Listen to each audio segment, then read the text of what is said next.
Magandang araw nga pala sa ating lahat and especially lalong-lalo na sa mga nag-aabang ng ating bagong update ngayong Monday dito kay Sitaw. So especially madami na din po nagtatanong kung ano na nga bang balita dito kay Sitaw at kung matutuloy na nga ba itong sinasabi niyang disbursement refund this month ng August. So bali po yung mga announcement po dito ni Sitaw na about nga sa matutuloy na ang disbursement refund ay isa lamang po siyang alibay. And syempre, doon po sa mga announcement na yon na magpapatuloy na daw po ang disbursement refund ay hindi po natuloy kahit isang beses po.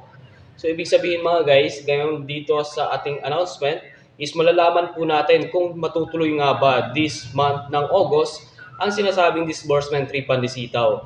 Especially, sasagutin po natin ang iba sa mga katanungan ng ating mga Sitaw seller dito sa YouTube mga guys. So tara, let's go at pag-usapan na natin to.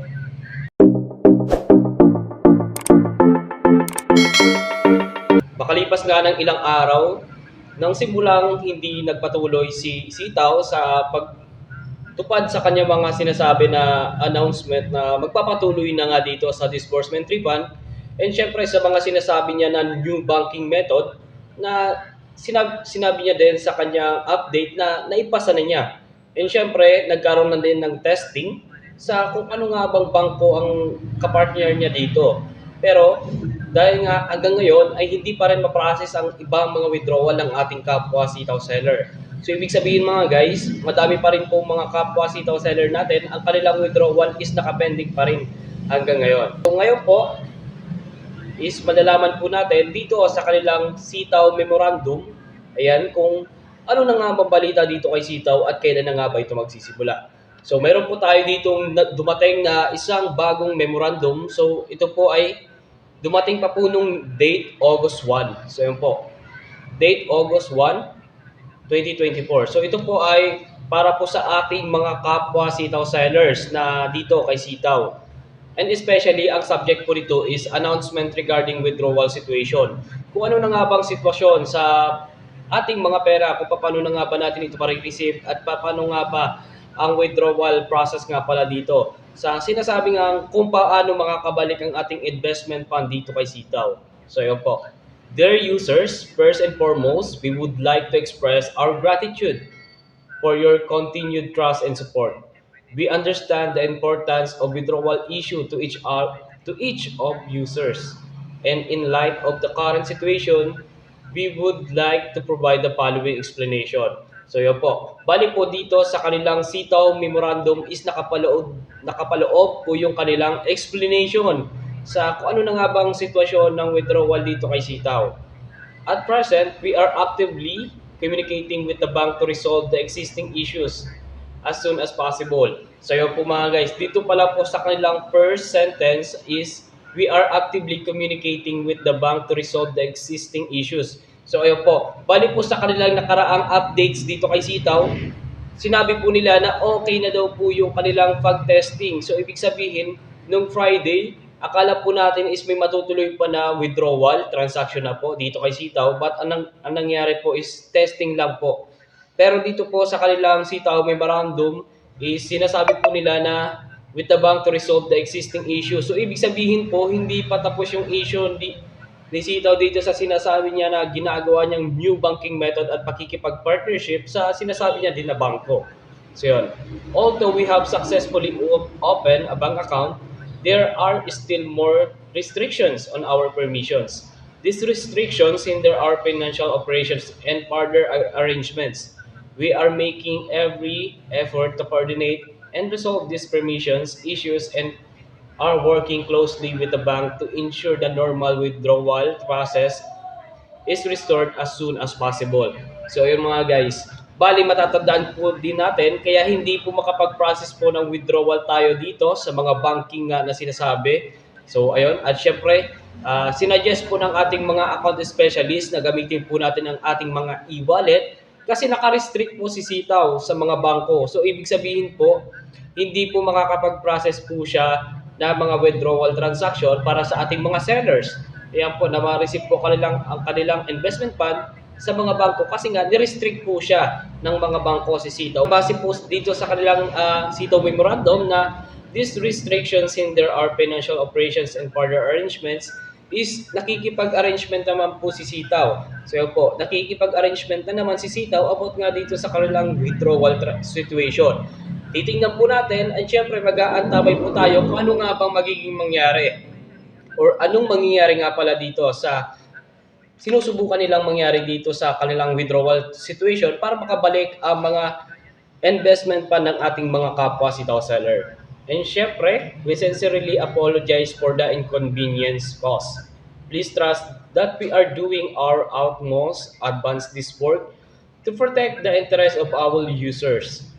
Despite the challenges we have faced, we remain committed to resolving these issues and ensuring that the rights of each user are adequately safeguarded. So yun po. We believe that with active cooperation from all parties, all problems will be resolved. Once these issues are resolved, we will immediately initiate the payment process to complete the withdrawal matters as quickly as possible. So yung mga guys, bali yun po yung kanilang apologize dito sa kanilang sitaw memorandum. Pero hindi nyo po ba napapansin na paulit-ulit lang po yung kanilang ginagawa na sitaw announcement and sitaw memorandum na kagaya nito. So ibig sabihin po, humihingi na naman ulit po sila ng pasensya and syempre they are working on their withdrawal transaction. So ibig sabihin mga guys, patuloy pa rin silang pinagpapatuloy pa rin po nila yung about sa due banking method. So yung mga guys, pagkatapos nga dun sa kanilang pag-maintenance sa withdrawal transaction na kung paano nga marireceive ng ating mga kapwa sitaw seller. So yun po, ang unang sinadjust po nila is e-wallet. Then ngayon po, nagkaroon na naman ng aberya. And syempre, ang inilabas na naman po nila is dito nga sa sinasabi niyang new banking method. So yun mga guys, hanggang kailan nga ba tayo maghihintay dito sa sinasabi niyang disbursement refund ni Sitaw at kailan nga ba niya ilalabas? Ayan po, kailan nga po pala niya ilalabas yung sinasabi niyang disbursement refund table? So yun po, we have faced many difficulties and doubts. We have never given up. Our team is consistently working hard, confronting each challenge with determination and a positive attitude. So yan po, these experiences have made us more resilient and united. We firmly believe that the collective efforts of our members, ayun po, we will overcome the current difficulties and achieve our goals. Finally, we want to extend a special thanks to everyone who has contributed and to every users who have shown us understanding and support during this period. It is your trust that allows us to move forward with confidence. Yan po. We will continue to strive to provide better services for everyone. Thank you for your patience and understanding, Dylan Project Manager. So yun po. Yun po yung kanilang sitaw memorandum. Pero may napansin po ba kayo sa kanilang sitaw memorandum ngayong araw? So yun mga guys, bali ako po ay may napansin dito sa kanilang sitaw memorandum. Isa po kasi itong formal na letter para po sa ating lahat. And especially ito po ay pinapasa po sa ating mga kapwa sitaw seller. Pero bakit po sa kanilang this first name lang po? Ewan ko kung first name ito or second name po ng kanilang project manager. Actually, wala po siyang surname. So, hindi ko po alam kung isa po itong fake na sitaw memorandum or isa po itong totoong sitaw memorandum pero naka first name lang po yung nakalagay dito. So ayan mga guys, bali titingnan ko din po ang inyong mga comment section kung ano nga bang paliwanag nyo din dito and syempre kung anong masasabi nyo dito na kung bakit nga ba first name lang or second name ba yan yung nakalagay dito sa kanilang sitaw memorandum. At titingnan natin kung pwede nga bang gawin yung ganyang mga letter na kung saan is first name or second name lang ang nilalagay. And syempre, hindi lang po ito sa isa, kundi sa maraming mga sitaw seller na nag-aabang po ng ating sitaw update dito kay Sitaw. And syempre, sagot po tayo ng ibang mga katanungan ng ating kapwa sitaw sellers. And syempre mga guys, bago po tayo magtapos sa ating newest update dito kay Sitaw, and syempre, pahingi naman po ng isang subscribe, and syempre, pindot na rin po ng ating notification bell para palagi po nating alam na naka-notify po tayo palagi kay Kuya Mark. And especially, don't forget to like this video para malaman ko na naman na nakatulong na naman itong ating bagong video ngayong araw. So yung mga guys, Bale, sasagutin po natin ang ilan sa mga katanungan ng ating mga kapwa sitaw seller dito sa YouTube. Bale, sisimulan natin siya kay Leo Isplana, 2759. Good day, sir. Ask ko lang po, is there no any update na po ba regarding to our disbursement fund from Sitaw? And even those AS na nagbibigay ng info. So yun nga po pala, Sir Leo. So, dito po sa ating Sitaw update disbursement refund is wala pa po silang update kung kailan na nga ba matutuloy itong kanilang disbursement refund dito kay Sitaw. Pero ang palagi po nilang binabanggit sa kanilang announcement and syempre sa kanilang memorandum, itong sinasabi nila na ginagawa po nila ang lahat dito sa ginagawang new banking method.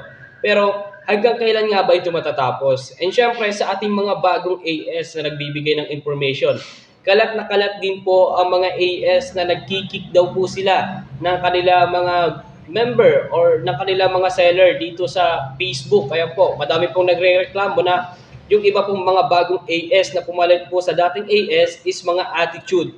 So ibig sabihin mga guys, madami pong nagre-reklamo sa akin na nire-remove daw po sila sa mga group chat kasi nagre-reklamo lang naman daw po sila about sa kanilang withdrawal transaction. Siyempre, sino bang di magagalit na hindi makabalik ang kanilang investment fund?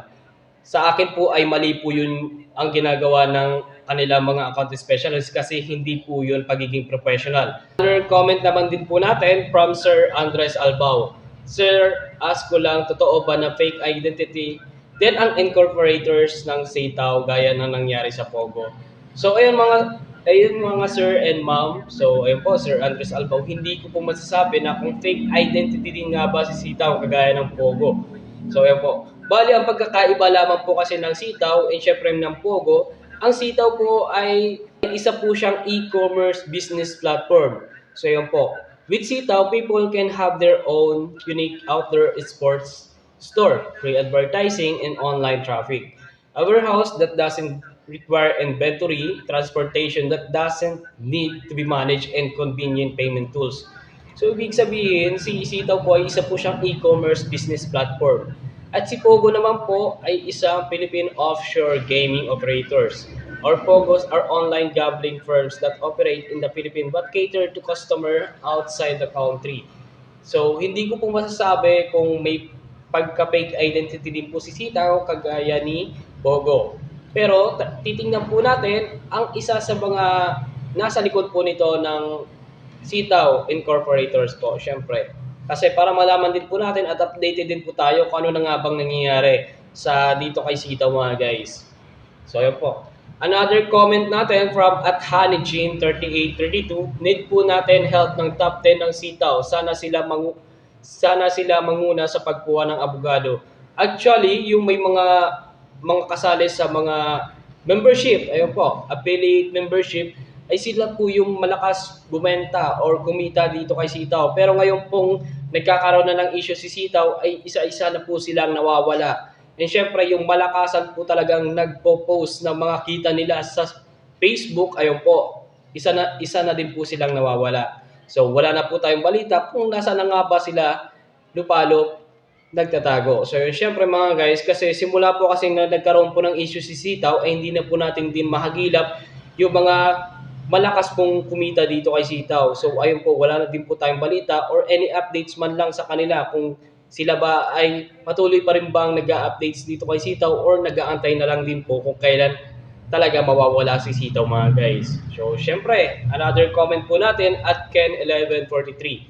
Wala talaga kasi ang mga bangko di na natanggap kay Sitaw kasi baka mas makasama pa sila sa makasuhan. So yun po, ulitin ko po, bali nagkaroon po kasi ng restriction si Sitaw sa mga bangko. So ibig sabihin po, hindi po sila or si Sitaw makakapag-process po ng withdrawal transaction. So ayun po mga guys, bali yun po yung ating update ngayong araw and syempre yung ating mga katanungan ng ating mga kapwa Sitaw seller. So maraming salamat po sa mga nanood na naman ng ating munting video ngayong araw. And syempre don't forget to subscribe on my YouTube channel. And syempre wag niyo pong kakalimutan na mag-update palagi sa aking mga video. And syempre don't forget to skip any videos of our updates dito kay Sitaw para palagi kayong updated dito kay Sitaw mga guys. Maraming salamat po at magandang araw sa inyo lahat.